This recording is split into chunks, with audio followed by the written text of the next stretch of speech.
My best friend of 20 years admitted she's been dating my abusive ex, the man I fought so hard to escape, and now she's insisting he's changed and wants me to forgive him.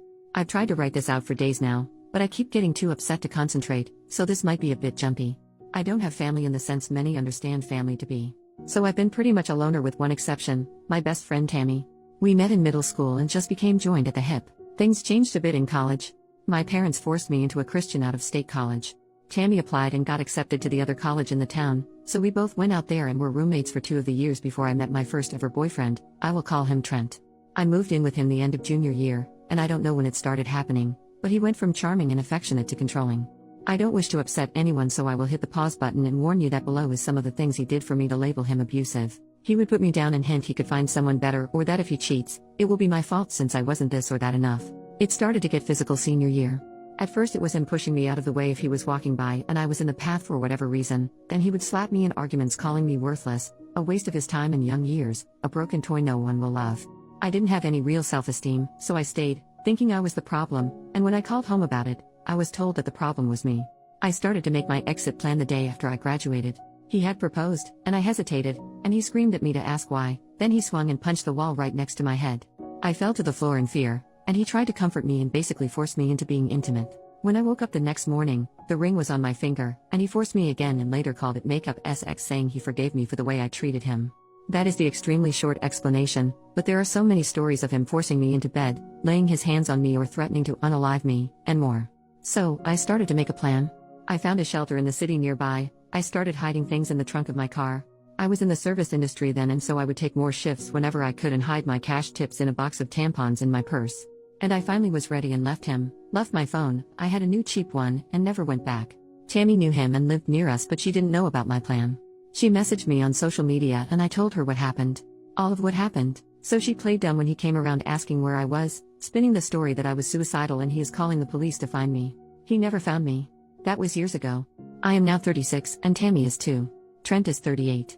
Tammy became a bit religious, but I told her as long as she is happy and safe, I don't care what she leans on in faith. She started to invite me out to her church 4 years ago, and I kept saying no until I very firmly said if she brought it up again, I would just walk out or hang up. I'm not against anyone believing what they want, I just don't want or need to be sucked into it. I honestly do not mean any offense to anyone of any faith. I myself am just agnostic, and if that ever will change, I will decide on my own, but I doubt it will. She got a job 2 years ago overseas. I acted excited for her but I was also deeply devastated. Without her, I had no one else. By this time, I wasn't in contact much with family, and I do have surface-level friends, but no one that's known me in the real sense. I worked it out with my counselor and just carried on. We stayed in touch online and video chatted a lot. She would show me London and I would show her my transition to moving to Texas. We would chronicle our explorations of our new cities, and then one day it started to slow down on her end right around the time she went to visit a friend in our old college town. She then asked if she flew to Texas sometime this summer, could she stay with me a few days, and I excitedly agreed. So early this month, just a few weeks ago, she came here. She was off the whole first day, but I figured she was tired. Then the next day, we went out and got drunk. She started to cry and I got us an Uber back to my place and asked her what was wrong. That's when she asked me not to hate her and told me everything. She's with Trent. She's been with him almost a year. I was too stunned to even say anything, and she went on and on about how it's not what I think and he has changed. She told me he found Jesus and turned his life around and deeply regrets the way he treated me. The more she talked, the more I just shut off. I didn't even have it in me to feel anger. I just stared at her frozen as she talked until she said, please just say something. So I did. I told her to get the FCK out. She started to explain it all again. She hated him forever, but they kept running into each other. He goes to church and showed he has changed blah blah blah. I didn't interrupt her, but when she stopped talking again, I just repeated myself. She argued more, and I would just listen and repeat until she grabbed her stuff and left. It was silent between us for a week until my dad texted me that Tammy called my parents crying and told me to get over myself. After all, it's not like I wanted to get back with him, right? And that's what I get for living with a man I wasn't married to. Then she texted the next week rehashing her argument and pretty much demanding I video chat with him to see for myself that he's changed and forgive him. She then blamed me that they can't take the next steps in their relationship because I don't have a forgiving heart and that I was malicious when I kicked her out. I've spent all of this week trying to figure out if I am insane to think this is a huge betrayal. A deal breaker. I mean, who even dates their friend's ex, for one, but this? I blocked her after she hinted that my version of things was exaggerated and malicious, but I don't have other friends to turn to about this. I don't think I am, but and her family thinks I am the jerk, at least for kicking her out in a strange city alone when she was just being honest with me. Am I?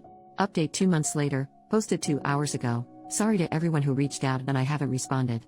I honestly haven't been using the app as I had to change phones swiftly at one point and forgot the password when trying to log on my new device.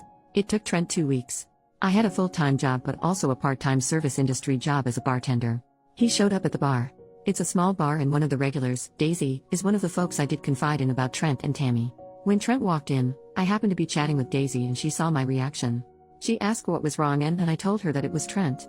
She wasted no time and went to get my manager. Trent sat at the end of the bar and I took my time checking in on my other bar guests until my manager Heather came out with the other 2 bartenders. Trent had already begun knocking on the bar asking for service loudly and I had been ignoring him. He got kicked out quickly and told that we can and do refuse service to him. I got text from a new number saying it was Tammy and begging for me to answer. She called 4 times and I didn't answer. She left voicemails with Trent and one without all telling me that I was concerning them with my hatefulness, how I am alone in the world and that's not safe, who would I turn to if someone broke into my home at night. Things of that nature and religious crap sprinkled in. I was still on the clock and Daisy suggested I stay at her parents'. I know her mom who sometimes comes with her to the bar. At that point I was shaken enough to take them up on it. Daisy's mom, Rose, has been sweet enough to let me stay rent-free for as long as I needed but I eventually moved in with one of the servers at the bar. She helped me look for legal representation and I filed for a restraining order using screenshots I had emailed myself prior, old voicemails, and though we could not prove harassment on Tammy's end, Trent had said enough in the voicemails and messages he had sent that it qualified for a temporary restraining order. I am safe for now and the hearing is in January. No one knows where I live currently and I've shut down all social media. I've been no contact with my family as they've been pushing me to give my address so they can send Christmas gifts, but when I gave them a P.O. box Daisy is allowing me to use, they got angry it wasn't an address, and that was suspicious enough for me not to trust them. It's strange but I am slowly making friendships. And seeing a counselor helps with the stress.